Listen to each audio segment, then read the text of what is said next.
Mark of the Spirit Hand. Andover, New Jersey was quaint and quiet in the days before the Revolution. It is not a roaring metropolis, even yet today. And as it offered few social advantages, there was a more gathering in tap rooms and more drinking of flip than there should have been.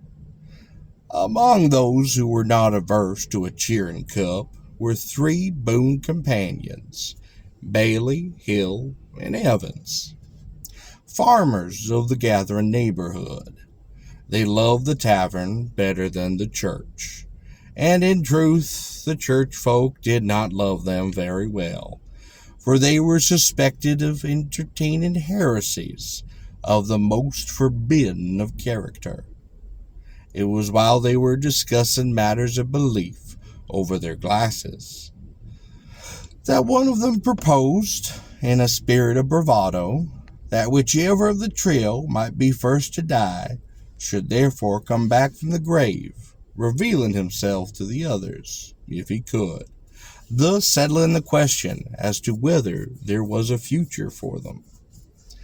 Not long after this agreement, for consent was unanimous, Hill departed this life. His friends did lament his absence, especially at the tavern, but they anticipated no attempt on his part to express the distinguished consideration that he had felt for his old chums. Some weeks did pass, yet there was no sign, and the two survivors of the party, as they did jog homeward to the house where they both lived, had begun to think and speak less frequently of their absent one. But one night, the household was alarmed by a terrible cry.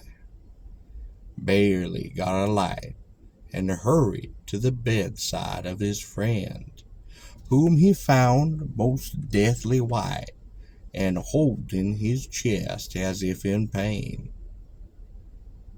"He has been here," gasped Evans. "He stood here just now." "Who?" asked Bailey, a creep done passing down his spine. "Hill. He stood there where you are now, and touched me with a hand that was so cold, so icy cold." Evans shivered violently. On turning back the collar of his shirt, there was an impression of a hand that appeared upon the flesh near his shoulder. The hand was white, with one finger missing.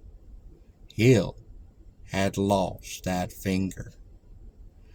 There was many less of taverns after that night, for Evans carried the token of that ghostly visit upon his person, until he too had gone on to solve that great and ending secret.